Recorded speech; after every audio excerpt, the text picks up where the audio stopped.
दिलीप कुमार को जेल भेज दीजिए, हम तैयार हैं। अगर शिक्षा विभाग को लगता है कि यह अपराध है तो सबसे बड़ा अपराधी मैं हूं, क्योंकि उनके आंदोलन का नेतृत्व तो मैं कर रहा था और आगे भी करूंगा।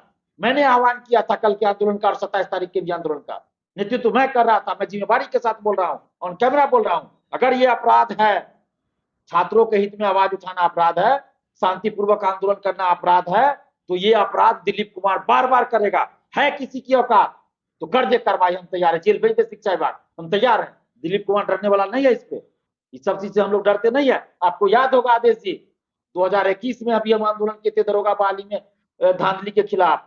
11 फरवरी 2021 जब आंदोलन की घोषणा हम किए थे, उसी समय एक लेटर जारी हुआ। 31 जनवरी या 1 फरवरी को 2021 को एक लेटर जारी हुआ था, जिसमें स्पष्ट रूप से कहा गया था, गृह विभाग के द्वारा जारी हुआ, पुलिस मुख्यालय के द्वारा, कि किसी भी तरह के धरना प्रदर्शन या कुछ भी कीजिएगा सरकार के खिलाफ बोलिएगा, सरकार के किसी अधिकारी के खिलाफ बोलिएगा तो आप पे कार्रवाई होगी, कैरेक्टर सर्टिफिकेट नहीं बनेगा, नौकरी नहीं मिलेगी। जब उसका विरोध हम लोग, मौलिक अधिकार है, संवैधानिक अधिकार है शांतिपूर्वक आंदोलन करना, जो इससे एक अधिकार कोई नहीं छीन सकता। शांतिपूर्वक आंदोलन करना अधिकार है नागरिकों का। प्रेस कॉन्फ्रेंस करके बोले थे अमीर सुबहानी जी, अब अभी भी वो पेपर कटिंग हमारे पास। दिलीप जी, क्या शिक्षा विभाग के लिए कोई नियम कानून है कि नहीं? क्योंकि नियमावली तो वो बना दी है, संशोधन होते हैं। कल के ही पत्र में था कि विभाग ने फैसला ले लिया कि अब सप्लीमेंट्री रिजल्ट जारी नहीं करना है। तो क्या शिक्षा विभाग के फैसले से ही काम होता है कि नियमावली से काम होना चाहिए? देखिए, कोई भी तो लिखित रूप में वो काम होता है, जो नियमावली बनता है उसके तहत काम होता है। तो दोषी तो शिक्षा विभाग के अधिकारी है। आज शिक्षा विभाग के अधिकारियों ने उस समय कहा था, अखबारों में खबर छपी, जब टीआरई 1 आया था, हम लोग मांग कर रहे थे 6 to 8 की वैकेंसी की, उस समय अखबारों में खबर छपी थी ना। शिक्षा विभाग के अधिकारियों ने क्या कहा, 6 to 8 में सीट नहीं है, 17,000 या कुछ ही है, प्रोन्नति से सीट भरेंगे। क्या क्या रूल बता रहे थे कि शिक्षा का अधिकार तो कौन अधिकार के तहत प्रमोशन से भरा जाना है, नई बहाली नहीं निकाल सकते हैं। टीआरई 2 में कैसे 6 to 8 की वैकेंसी आपने निकाल दिया? तो आप पे कार्रवाई होनी चाहिए सबसे पहले, कि आप दिग्भ्रमित कर रहे हैं बिहार की 14 करोड़ जनता को, सिर्फ शिक्षक अभ्यर्थी को नहीं बल्कि बिहार की 14 करोड़ जनता को आप दिग्भ्रमित कर रहे हैं, गुमराह कर रहे हैं। अगर सप्लीमेंट्री रिजल्ट की मांग करना गुनाह है, अपराध है, तो बिहार के मुख्यमंत्री नीतीश कुमार जी को सजा होनी चाहिए। उन्होंने 13 जनवरी को कहा कि भाई जो भी बचा हुआ रिजल्ट है उसको जल्द जारी कर दिया जाएगा। तो बचा हुआ रिजल्ट सप्लीमेंट्री रिजल्ट ही ना, तो मुख्यमंत्री पे कार्रवाई करे शिक्षा विभाग, कर दे कार्रवाई। है इतनी औकात? नहीं करेंगे।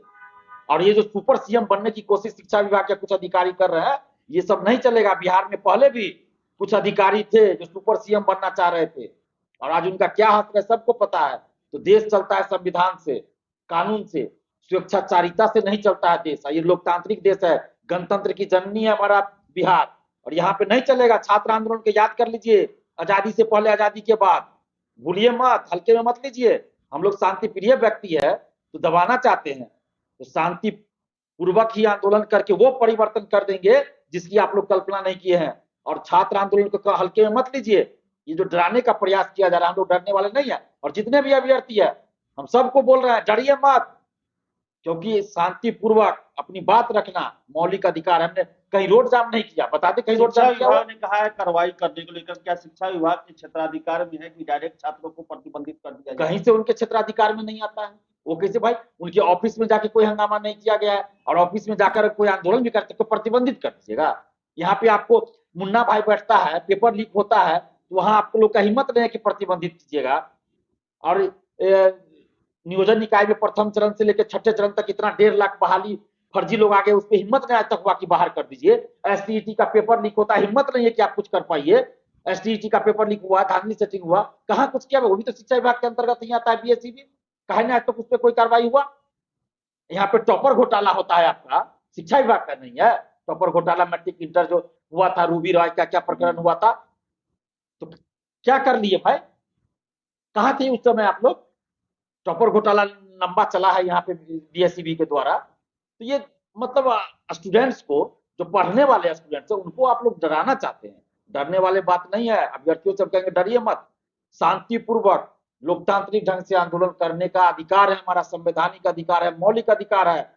और जिसको नहीं पता है, शिक्षा विभाग के जिन अधिकारियों को नहीं पता है, जाके लक्ष्मीकांत की किताब पढ़ ले शॉर्टकट में। ज्यादा लंबा पढ़ना है तो संविधान का बहुत सारा किताब है, मोटा मोटा पढ़ ले। संविधान के भाग 3 पढ़ ले, मौलिक अधिकार में है या नहीं है। और ये लोग लुसेंट में भी मिल जाएगा, एकदम लुसेंट में पढ़ लीजिए, लुसेंट में भी मिल जाएगा।